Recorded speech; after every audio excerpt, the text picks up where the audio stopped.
Show. I am Andrew Laird. You can find me as Lairdinho on Sorare, joined once again by Sean Nusha, PSU Fans 2 on Sorare.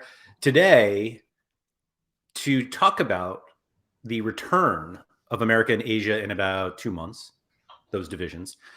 Sean, I thought now was a good time to start talking about this because the World Cup is finally over. We're returning to club football. And we had previously talked about why we thought prices were down for a lot of different players and when we thought they might go back up.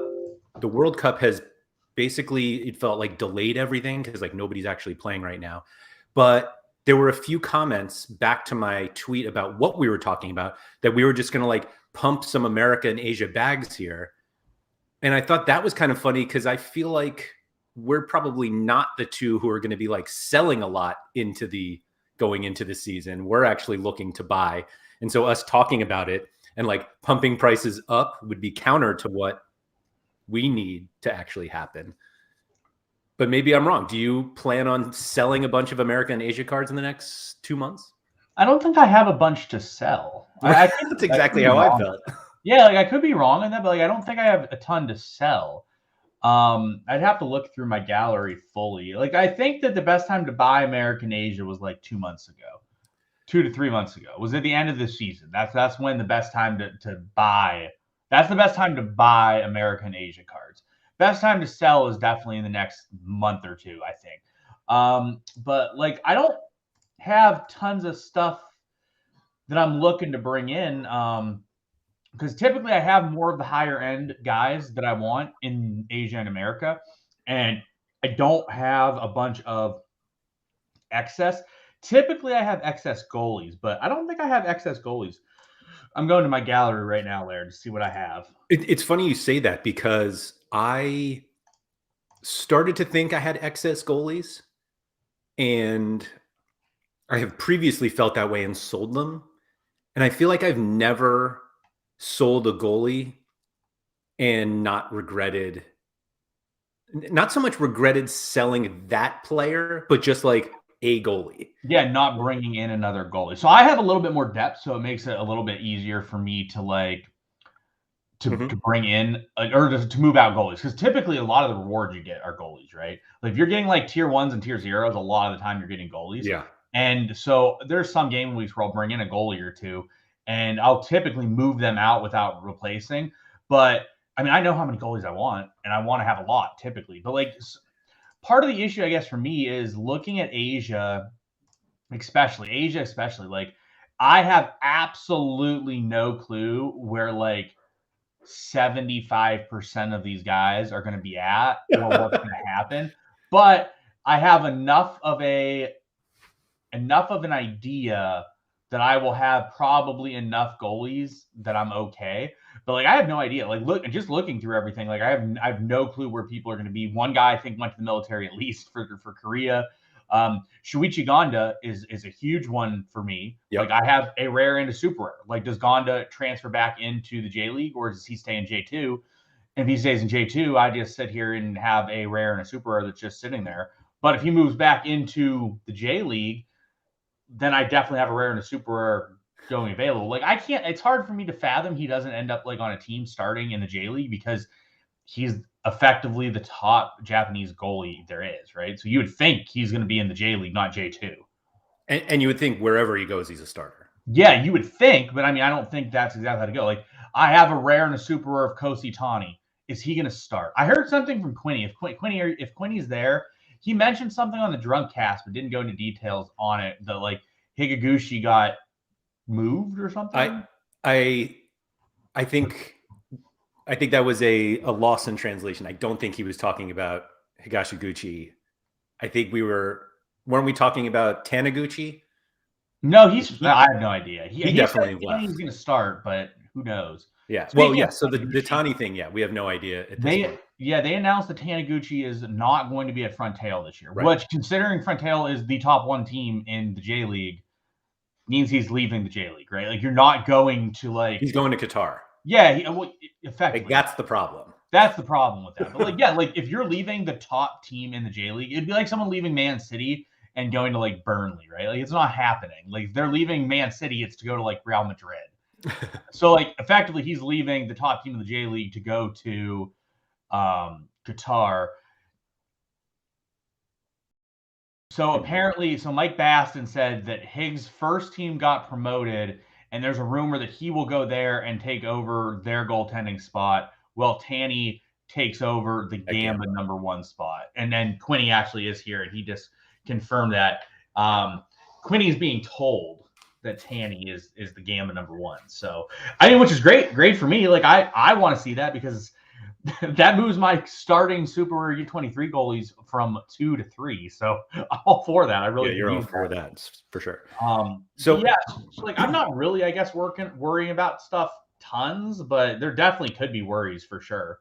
Yeah. So I was starting to look into it. Like I've spoken previously that I basically got out of Asia last year. Like I wasn't good enough in terms of research, and I didn't want to put more time into it. So I started backtracking on that a little bit recently.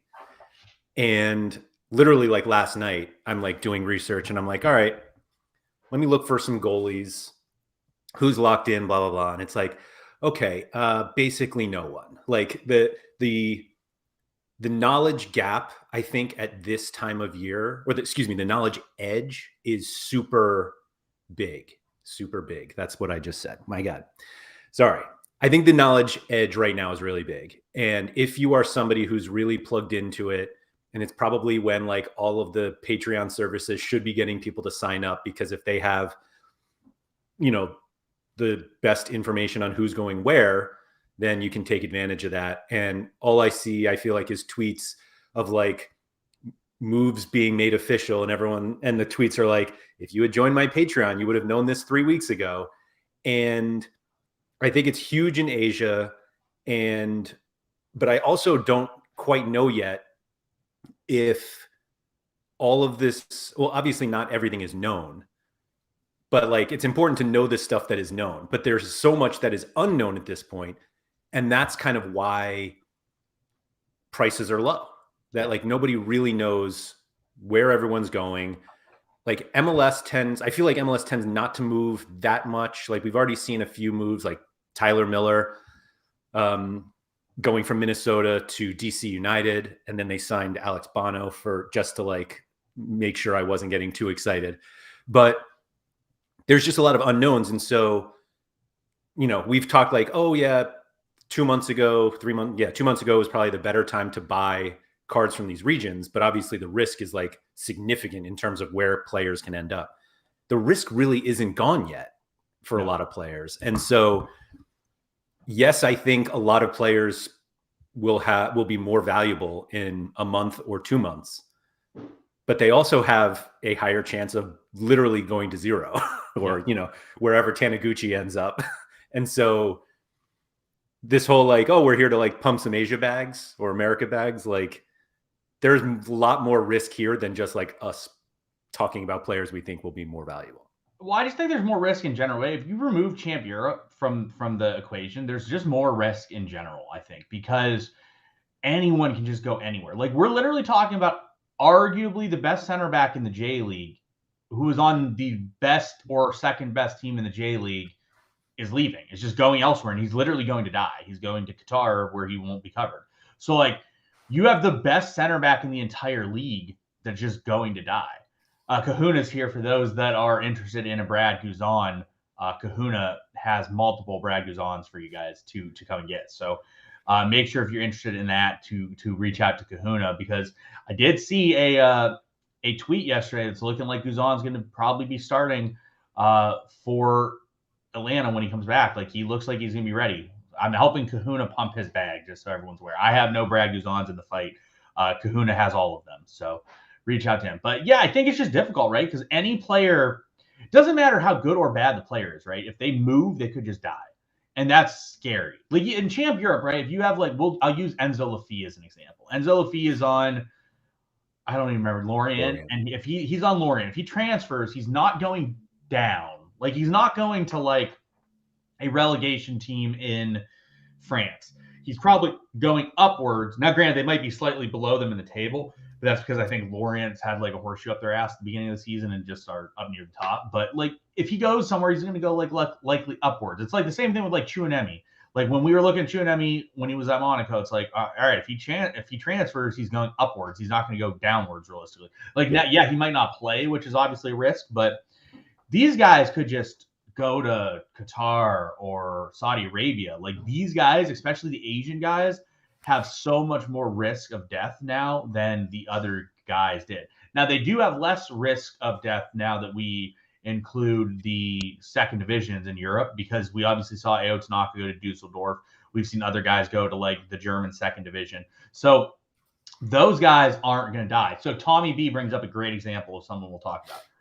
Kai Wagner is almost for sure not going to be in Philadelphia.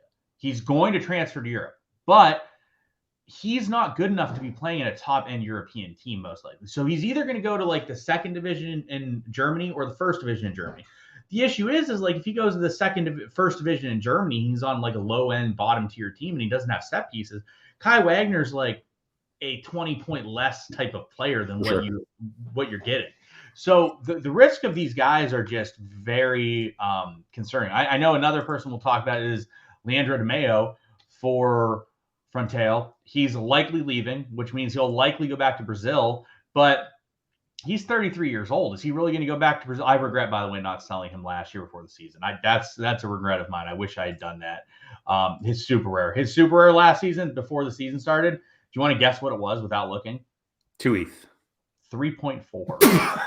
And I tried to sell it. I just couldn't do it. And then I was like, it got to the point where at that point it got to like 2, and 2 wasn't really worth it. It was worth keeping him. And then he was totally useless all season. So it's like, but now like I probably couldn't even get a half an ETH for it, I don't think. But he likely goes back to Brazil, but like he's not going to go to like Flamengo. He's going to go to like probably a lower end Brazilian team and then not be as great. But there's just a lot of risk with all these people in general. And that's where my concern comes from with buying the Asian or the American cards is like, what are you going to do with them if they go somewhere? Because like, I know if Pudini's here, he has Taniguchi Super Rare, and he was like, do I sell it? I'm like, this was before it was confirmed.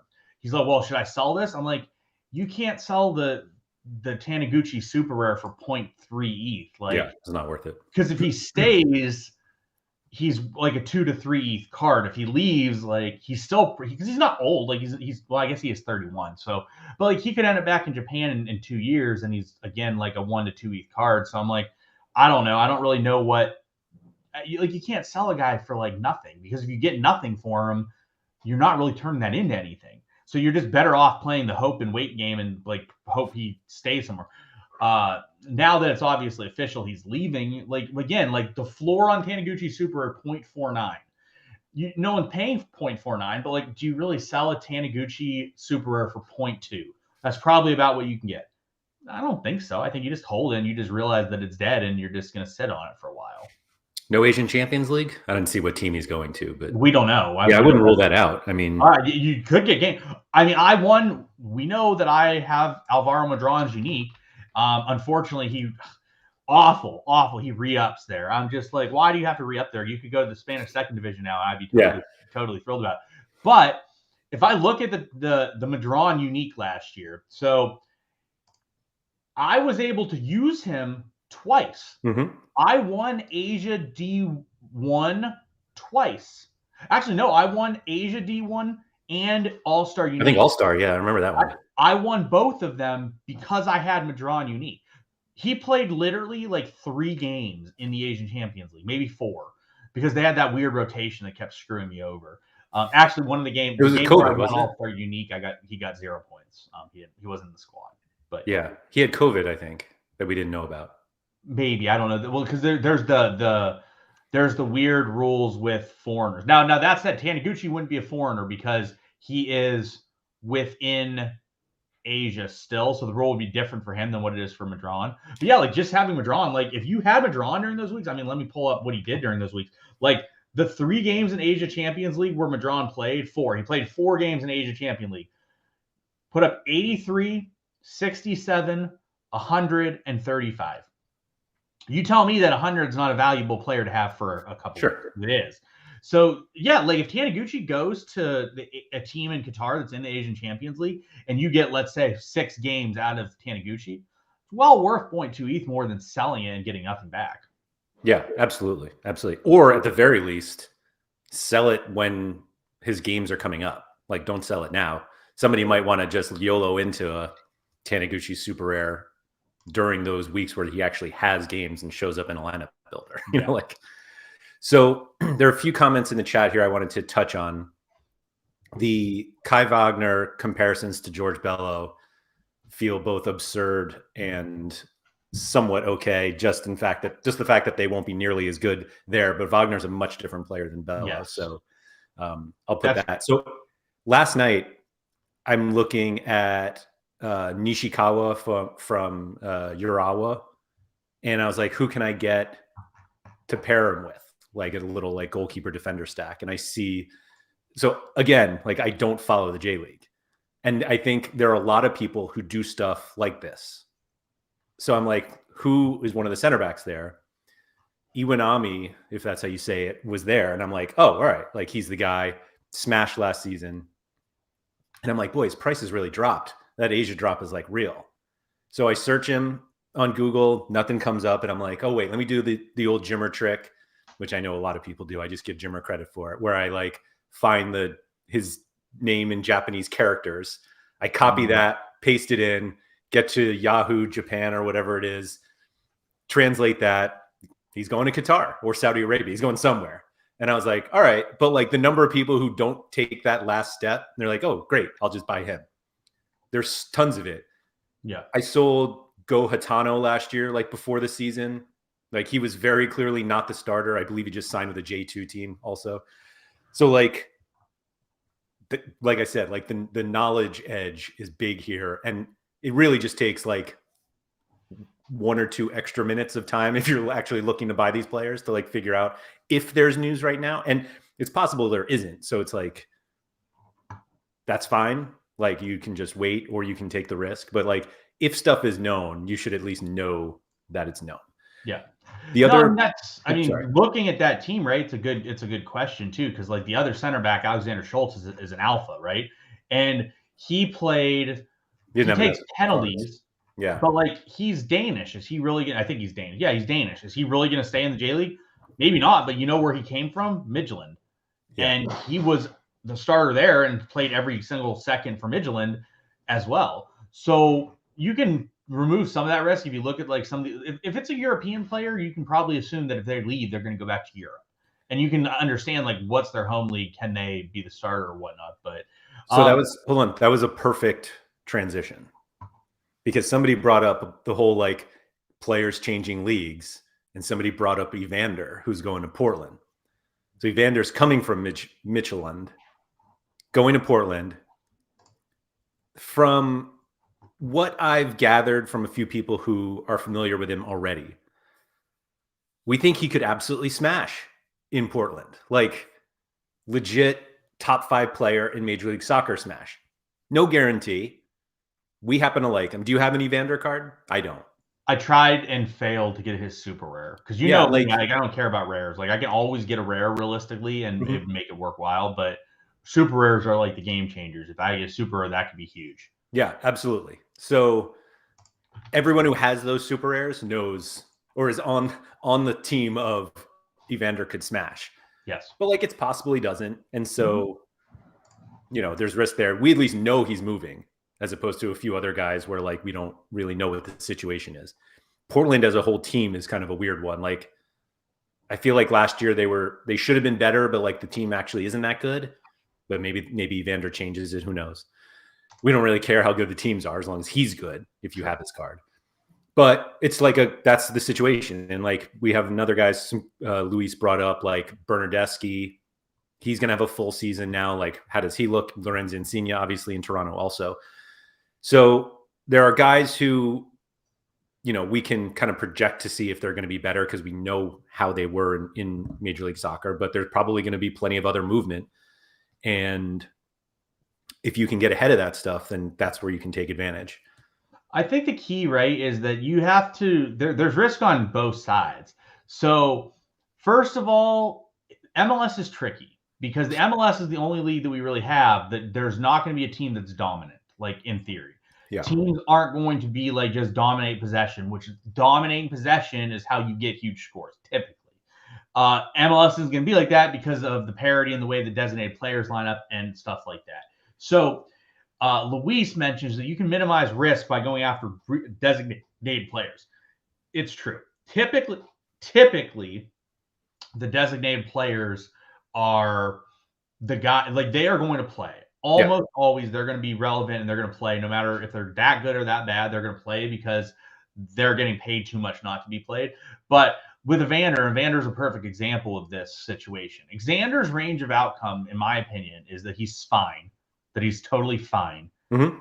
Or, and this I don't say lightly, he's better than Carlos Gil. The type of player he is, it's all about like the archetype, right? The archetype of what player you have. Evander is like going to be a more defensive, basically like a more defensive Carlos Gil in theory. So more defensive. I mean, he's actually going to be defensive. Like he actually can do things defensively. Like because I could say I'm a more defensive Carlos Gil and probably. Thank you. Yes. But like Evander actually will do stuff defensively some of the time, comparatively to Carlos Gil. Like the one game, just clicking on his one game, actually it's against Lazio.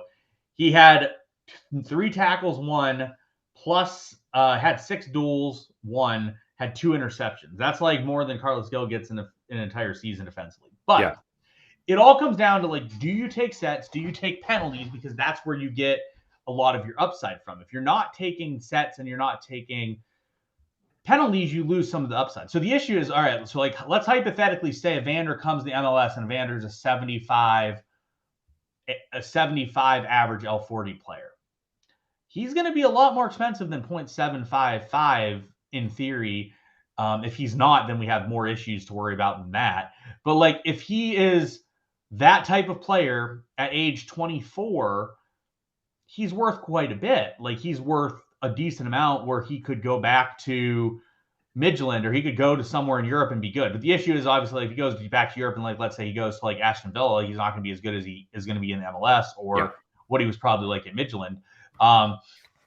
So anyways, there's definitely risk, but the risk is probably mitigated by like I don't think he can be bad. Like I don't think Evander's going to be bad in the MLS. Like at least he's going to be a usable piece of some sort to you. And then like the upside is that he's better than Carlos Gil. Well, if he's better than Carlos Gil, when I say better than Carlos Gil, I mean like statistically and age-wise. Like age-wise, like this guy's going to be 24 when the season starts. That's a pretty fantastic age, obviously, to get a guy that's a smasher. But Carlos Gil rare is going for like 1.6 right now. Mm-hmm. 1.5-ish. So like, if you are saying that he's a better player effectively than Gil in an SO5 perspective, well, you can imagine his price is going to double. So like I think the downside with Evander's like 0.3, 0.4 type of player, the upside is probably like a 2 ETH player. So you have to factor that in as well, that there's definitely pros and cons for both sides of them. Like there's risk by not having one, then there's risk by having one as well. But the risk of having one is probably slightly less than the risk of not having one. But in order to hit that upside, he's got to be one of the best players statistically in the league. So you think the range is basically Michael Bradley to Carlos Gil? No, I think it could be better than Carlos Gil. Okay. Like I think he could be better than Carlos Gil. Michael Bradley's probably a bit low. Like I would say probably slightly higher than Bradley and slightly higher than Gil. Is he peak Jack Price?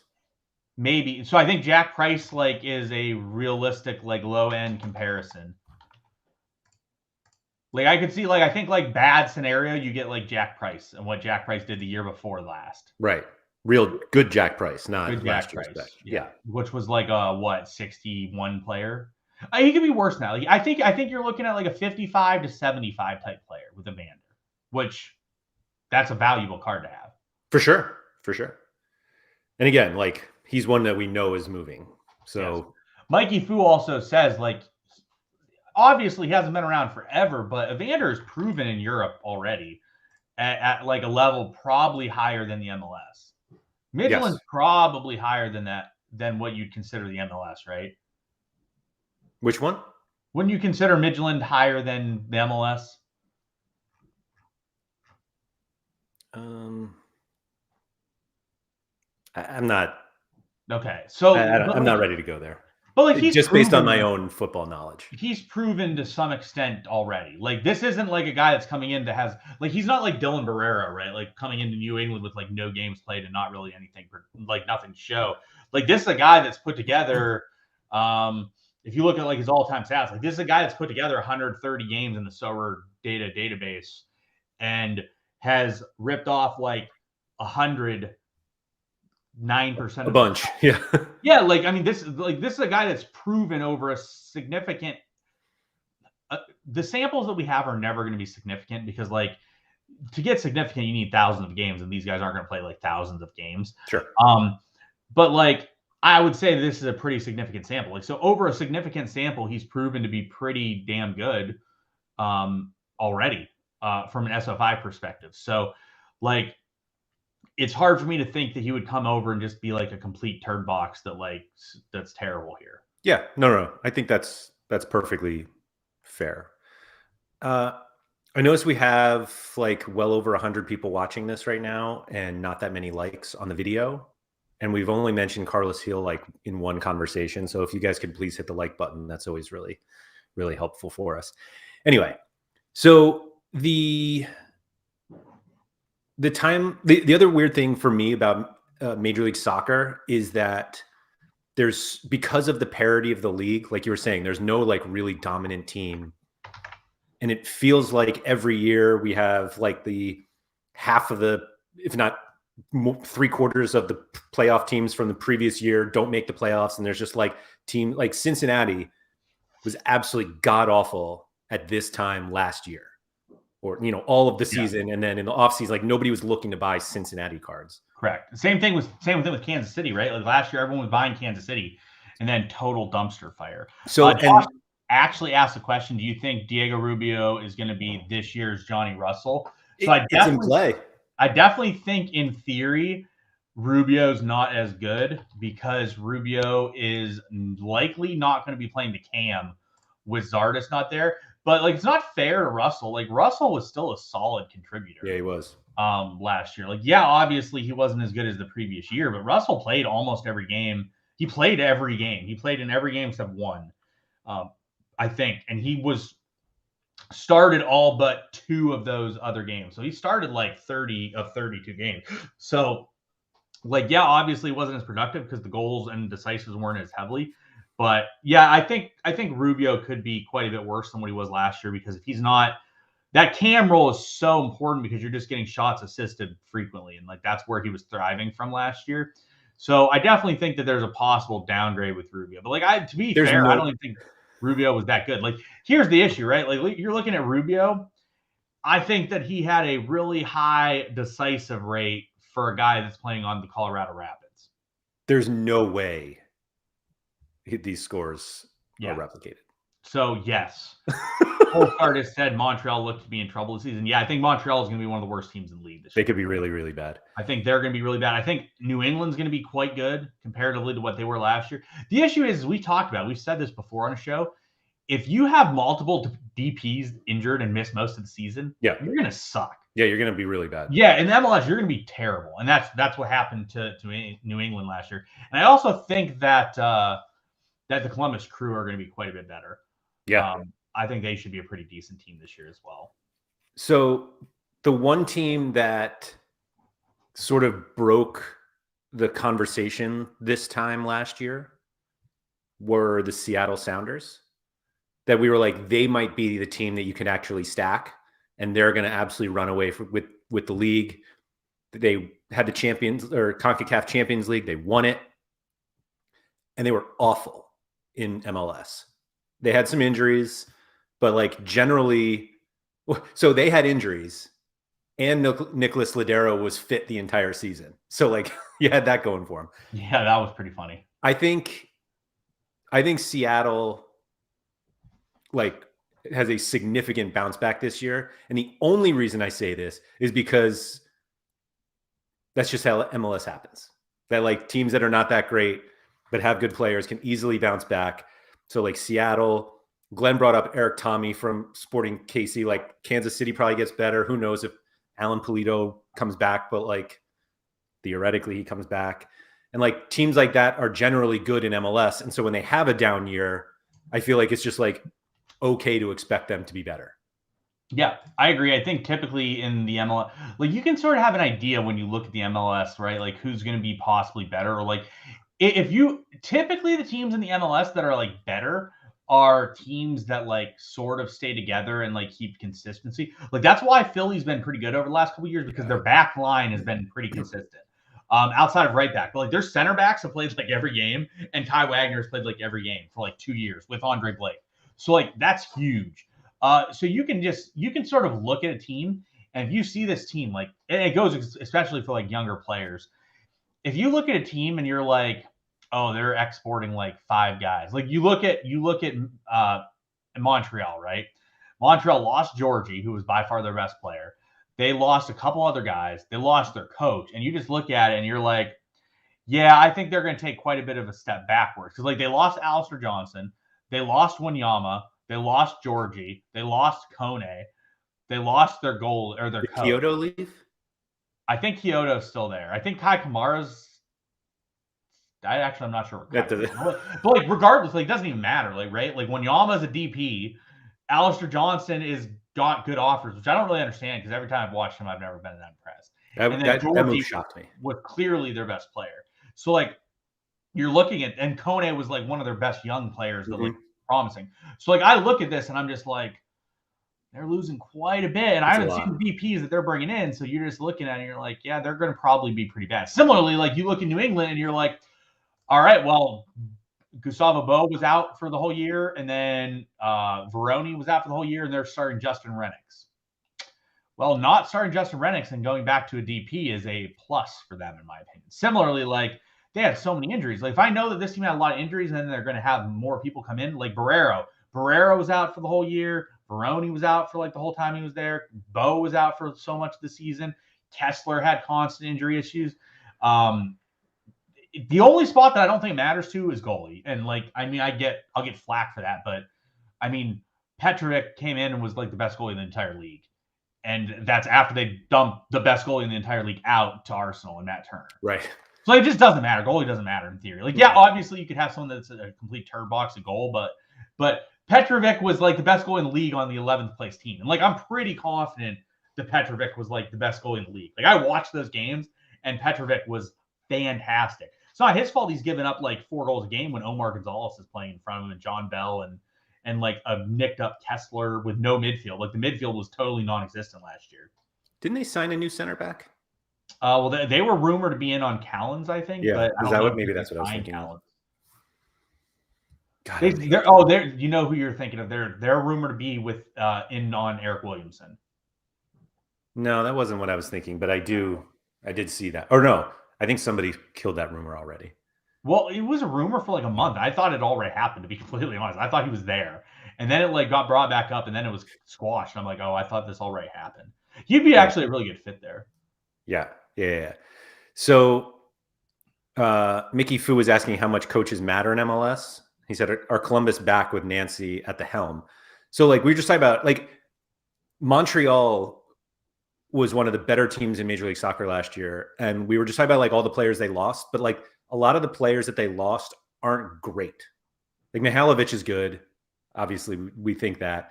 Like Wanyama was good for Major League Soccer, but like they didn't have any great players and it just felt like they constantly overperformed. Yeah.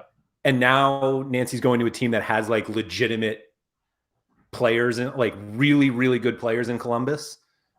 So like it's as simple as that. Like that's why I think that Columbus should be better. I think like Zayla had a lot of injury issues last year. Getting a healthy Zayla is helpful. Cucho's just a beast. Cucho has been there for a bit now, so like Cucho in theory should be really good.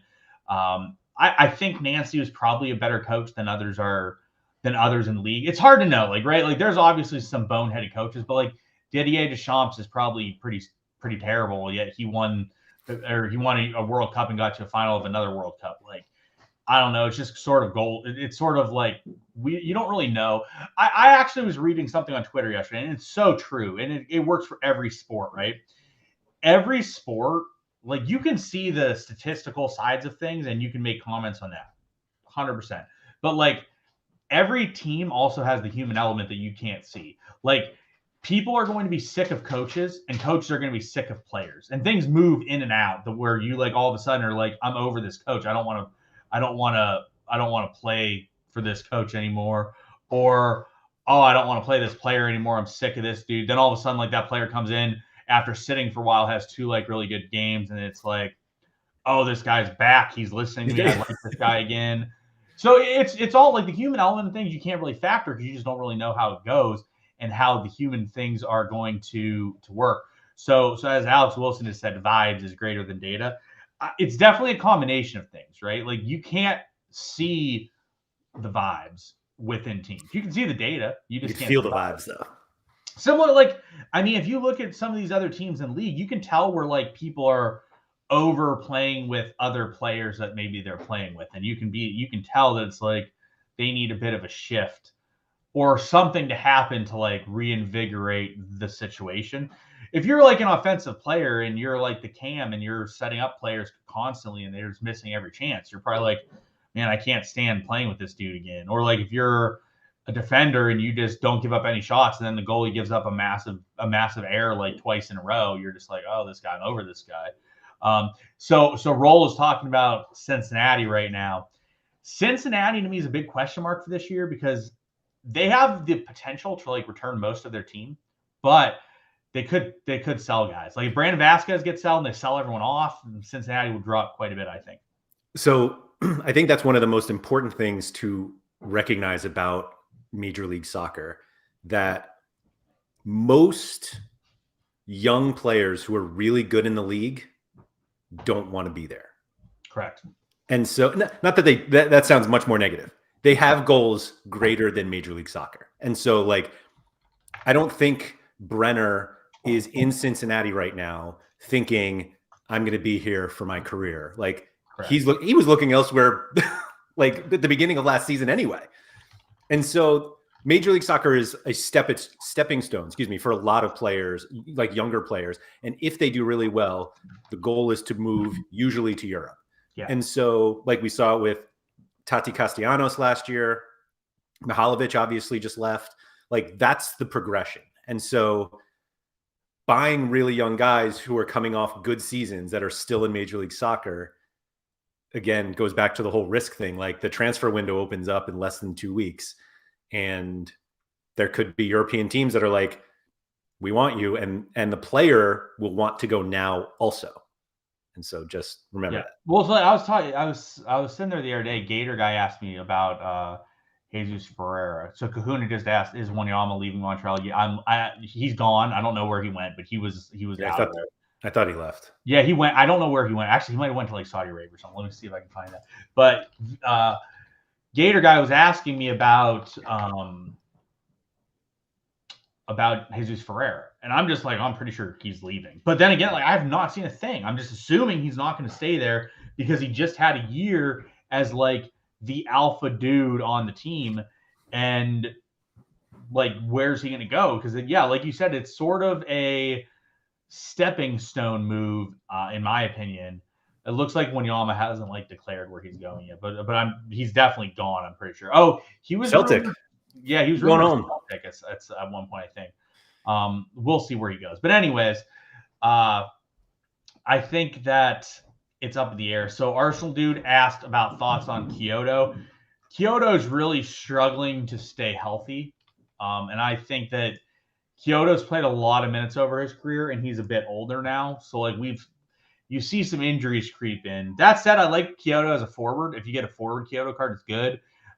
If you get don't buy the midfielder card. Yeah, if you don't want the midfield card. No. The midfield card's just not great. So ZM Star says that like if you're scouting MLS players, you typically want guys that are like 27, 28 that you think will stay there for a while because it's totally realistic. You look at like Reynoso, Gil, Zalarian, a couple other people that are older and locked in, and it's sort of like they are there for 3 to 5 years.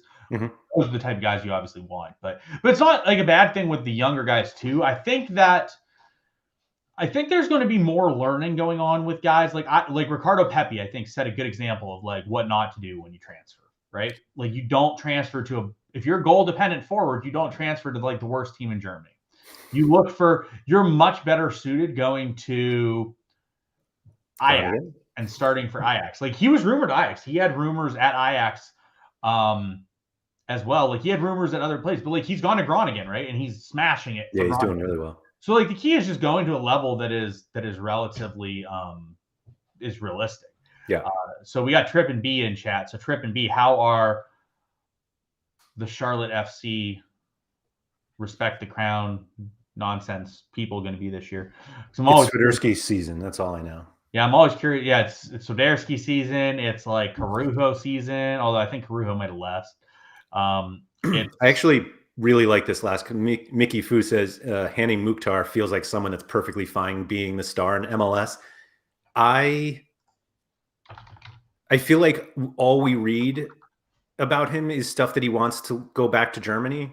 Yeah. And yet he keeps staying. And I agree. Like at this point, if you're still smashing in Major League Soccer, like he's got that Carlos Hill vibe to it. Like we know Carlos Hill was in Europe for a while. It didn't work out. Like everybody, I feel like a lot of people who aren't familiar with Carlos Hill is like, what are the chances that he moves to Europe? And it's like, no, he's done that already. Like this, he can't. If you're going to call Major League Soccer a retirement league, you can do it for Carlos Hill, who just happened to come over when he was 27 instead of 37. But like he could go back eventually and play in like the second division of Spain or something. Like that's not unrealistic to happen. I guess. But yeah, like it's really just like those are the guys that are like the money guys. Those guys that are like 26, 28 that are like, I'm content staying in. Because honestly, like a lot of these guys like playing in America because like if you are in a team, like if you're on Inter Miami and you get to live your life in Miami, you're having a good time. Like you're having fun. So like most of these cities are pretty favorable spots. Now, granted, you have some guys in like not as favorable spots, but it's all relative. Like it's all based on what you like and what you want to do. But some of the American-based cities for MLS teams are nice cities. Yeah. Miami, LA, Columbus, they're all there. And like those type of players, I think get paid a little bit better here than they might elsewhere. The younger players are the guys that, like, if you want to take a step upwards, you likely have to go to Europe. So like you're not going to like Brazil from here. You're coming here from Brazil to take a step and then going to Europe, wherever that may be in Europe. Because like your goal is probably to be playing in a European side, making the money. Because like we've looked at what the price difference is between like a goaltender in the MLS compared to like a goaltender. Like Matt Turner makes like 5x what he made as the backup at Arsenal than what he made for New England. Something like that. It's 10. It's 10. Yeah. So like 10x. 10x to sit on Arsenal's bench and play the Carabao Cup compared to being the starting goaltender for the New England Revolution. Like you can't blame anyone to do that. If anyone ever wants to pay me 10x the salary I do at work to do like 10% of what I do at work, less work, yeah, I'm in. I'm in forever. Yeah, I believe he was like basically went from like 200K to 2.5 million. Yeah, that makes sense. And 200K. Actually, granted, he was due for a big raise in the MLS anyways. He was going to get paid more, so like it's not fully that accurate, but it is still that accurate. Yeah.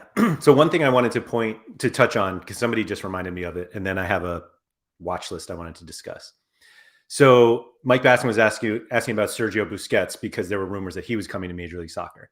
And that reminded me of the earlier rumor from like 2 weeks ago that Daley Blind was like thinking of Major League Soccer, which then reminded me that people were talking about Papu Gomez coming to Major League Soccer. And I was like, I'm not here to say that Major League Soccer is like one of the best leagues in the world, but there is a certain style of play in MLS and just the way that the league is run in a country that is gigantic and therefore occasionally requires travel that normally we would say is like absurd if the distances were in Europe. Like when I always remember this during Champions League slates for like DFS, and we're like, oh man, like Porto's got to go to Zenit.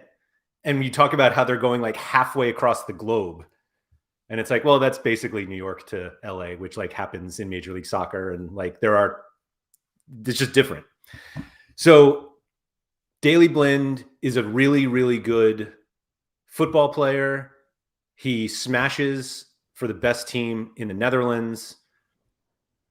You and I kind of agree that he would be absolutely dust in MLS. Yeah, from an SO5 perspective, total dust. Like, so not dust. Like, he just wouldn't be any good. Like, but I don't think he just wouldn't be any good. And I felt the same thing with Papu Gomez. No, see, Papu Gomez could be okay. It's all about right. It's all about if you're an offensive player in the MLS that takes sets and penalties, it can work. Like, so Daley Blind, it would be a much worse spot for Daley Blind to come to the MLS from open play. But if Daley Blind took all sets for a team and the penalties, Daley Blind probably a damn good player. Whereas like Busquets would be coming. He's going to be a defensive mid with no sets, no penalties, nothing. He's just going to be there. Dust. Papu Gomez could be okay because he would be like an offensive playmaking cam. Like he'd effectively be like Carlos Gil. Effectively. Like that's what Papu Gomez would be. I'm not saying he'd be as good as Gil, but like he would have a chance to be pretty good, I think. The best comp that I saw was Maxi Morales. Oh yeah, that's fine. I think that one was actually very good to me. Yeah, that's what it's like. I don't think like he would be dust. I think that Blind would most likely be dust, but like Blind, even like so Blind's going. Everything seems to indicate Blind's going to Antwerp, right? Like that's what everything seems to be. Blind should not be that good at Antwerp. However, if Blind took sets and penalties at Antwerp, it would probably make up for what he loses in terms of possession. The way the Blind scores is by holding possession on the left side and just making final third passes. And then also like, he makes like some longer passes into the box or like he ends up with some shots assist and stuff. That won't happen as much at Antwerp because Antwerp's not as dominant of a team. And Andy Black brings up the last Busquets who came over and Blaise Matuidi. Like I never thought Blaise Matuidi was going to be great in the MLS because like it's just not the archetype that's going to be that good in MLS. I will say Wanyama was better than I expected. Yeah, but even like Wanyama was it's just the archetype. That archetype is not going to produce heavily in the MLS. Like Wanyama was like a 54 L15 and a 51 L40 with like no spikes. Although he did have 2 100s, which is pretty funny. But like you're going to get very limited off. If you don't get offensive stuff in the MLS, like you're just not going to be that good. Right. So I made a watch list back in October. Looks like it was October 21st. That is public. If anybody wants to look it up on SorareData, it's literally called October 2022 Buy Lows. And I've talked about this watch list on this show before. That was basically something I put together after a long time. Like it took at least 3 or 4 minutes to put this together. And it was basically players from these two regions we're talking about today, Asia and America, who I thought would be more valuable like in January and February. We're not there yet, but I wanted to look in on it just to kind of emphasize the point that what we were talking about in terms of price movements. Now, I think one of the things people focus on too much is they want to buy the floor. They're like, I don't ever want to buy a card and see it go down before it goes up. And it's just not worth trying to do that because you end up getting to guys too late. Like it's okay if you buy near the bottom than the absolute floor. So this watch list, as I'm looking here, if you just do like the 1 month graph, it's basically, it's like down slightly. So this was basically from, the past month, November 18 to December 18. Yeah, during the total dead zone. So that's the other thing is that we have discussed a lot of times that like prices go down in the off season, they go up leading into seasons, and everyone gets really angry when prices go down. And they're like, don't tell me that it's just because prices go up as seasons come in and down when seasons end, even though it's literally what happens and is the explanation. But this World Cup is also this like Winter World Cup is something we have not seen before. And so it took like an already kind of dead period and just killed it even more. And I'm not here to say that like prices are definitely going up from here. I think they do, just because like the closer we get to utility, prices go up. Like Liga MX starts in less than a month, and we're seeing prices of those cards go up because people realize those competitions are coming back. Asia and America still have 2 months, the end of February, mid to end of February. And so I think these cards continue to go. So I looked at this 3-month chart because we were saying that it's really, at least for like MLS, it's before the season starts that, excuse me, before the season ends, where we tend to see the bottom as opposed to during the off season. But literally like 1 month ago, or excuse me, 3 months ago, the average price on this list that I had was $44.05. And the average card price today is $44.06. Gone up. It has gone up. You're right. Skyrocketing. So there are players on this list. Like, to be honest, I haven't even like looked at the list. I don't look at it much. Well, there could be people that have just full out died too. Exactly. Down, yeah. Exactly. And so Let's go through the list right now and see if there's anyone that you noticed that had that happen and remove them. I would just like go to the floor here. Like, I don't know. I just don't follow enough of these guys. Yeah. Yeah, that's fair. I mean, they're no here. one I see. Oh, Maxi Morales is rumored to be leaving. To do what? He's going back to somewhere. I don't remember where. I just didn't care as much. But basically, my point was of making this list was not, here's a list as of today, and the prices of all of these cards will go up every day until the season starts. Yeah. I think they will be worth more. Yes. As you pointed out, they are up by 1 cent on average. They are. But I don't even want to. Well, that's one cent. ETH has been fairly stable over the last month. So that's 1 cent per card too, Laird. And we have 51 players on this list. You're up 50 cent piece. Yeah. So I think like this chart doesn't surprise anyone. This is a 6-month chart, and I now have this is the typical chart we have seen over the last 2 years. This is the cycle we have seen. Now, that said, like you just said, we had in this most recent time frame something that we've never had before with the Winter World Cup dumping like 2 months of the European season. So like we've had something that we've never had before.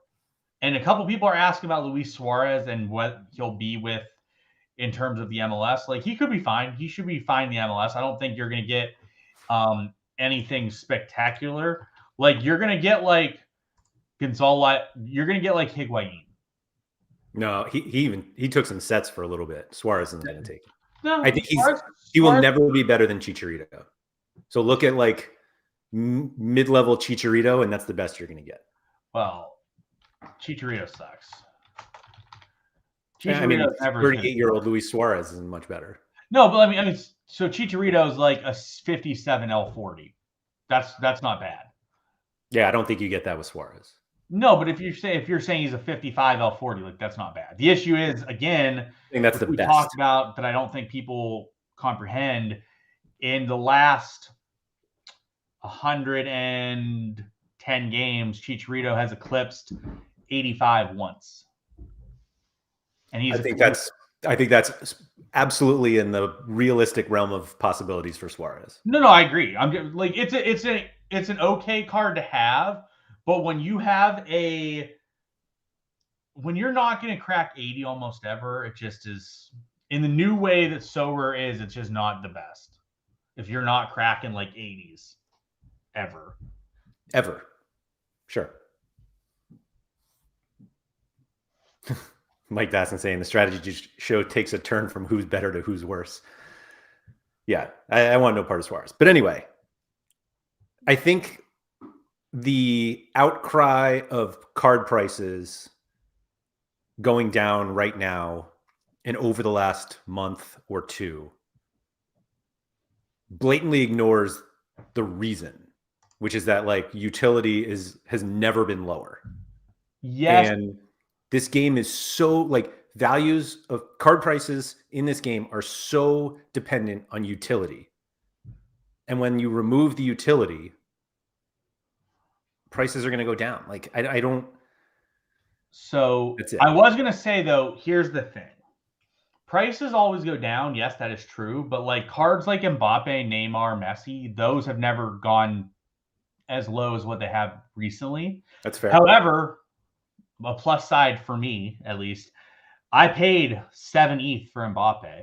And then there was some shady shit going on, which we won't credit that. But Roxy bought 2 Mbappes at 9 ETH, which is stabilized. There's actually an Mbappe auction that ends in 2 hours.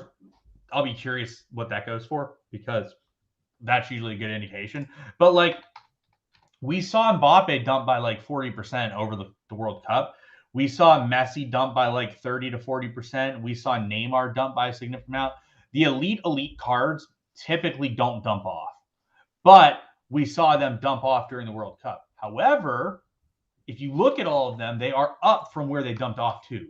Now, granted, it might not be tons, but like Messi was at 3.5-ish, and he is back to like 3.9-ish. And Neymar was down to 4.5 or 4.05. He looks to be about the same. But like, it's cards like that was concerning to me. Like, lower end players being not worth tons wasn't as concerning to me. But like, these type of guys going down a significant amount was concerning to me, because these guys were usable and the best cards in the World Cup. And the World Cup prize pools were pretty good as the whole World Cup was going. So like, I'm not going to say that they weren't good.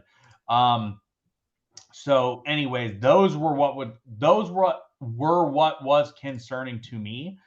That said, maybe we are just in a situation where it like wasn't the super pricing might just have to come down. Like, that just might be a actual fact with things, is that pricing was a bit higher than it should have been for these players.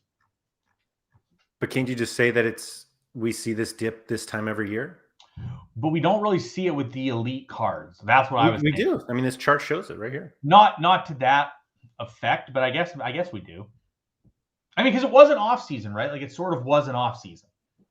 Like, right. That's what people don't understand. Like, the issue for me is like, these elite players, Laird, had the most elite usage during the World Cup.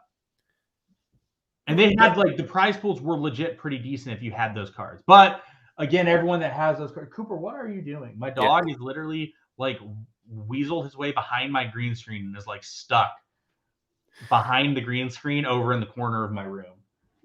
He's literally just standing there like he has no idea what to do. It's pretty funny. Anyways, that's enough of that one. But yeah, I don't know. Like, I mean, I guess it just was a concerning time because it was just total dust for like a couple weeks. I do think it is better. Like, if you look at the auction volume and the offer volume, both are up from where they were. Like, they were down in like the auction volume was in like in the 100 to 120 range during like the World Cup at points, and it feels like it's gone back up a little bit. Doesn't look like that on the indicator here, but like, that's at least how I felt on it. Surface said he thinks the recent downturn is not just because of the calendar. There are probably lots of things going on contributing. Some are Sorare's control and some are not. That's fair. I think a global recession and combined with reduced utility makes sense for me. Yeah. I'm willing to accept that enough as why prices are going down. No, I mean, he's not wrong though, right? There's just a lot of factors. There's always a lot of factors. There's like lack of utility. There's people are moving money to NBA. There's a global recession going on. There's just a lot of different things that contribute to stuff. I agree with that. That's fair. I think if we look at that chart that I had, that watch list in 2 months, so basically like February 19th, and it's flat, that's a problem. But if it's just the same, I mean, excuse me, if it's like, I don't expect it to be down. If it's down, then I think we're all dead. Yep. If it's flat, I would be surprised if it's flat. It might not. Yeah. I mean, I don't disagree. That's fair. That was the whole point, that I think utility, like, if it's flat, then you can start questioning the utility-based reasons for why card prices move. Yeah. Which is why I don't think it will be flat. Yeah, no, that's fair. That's all.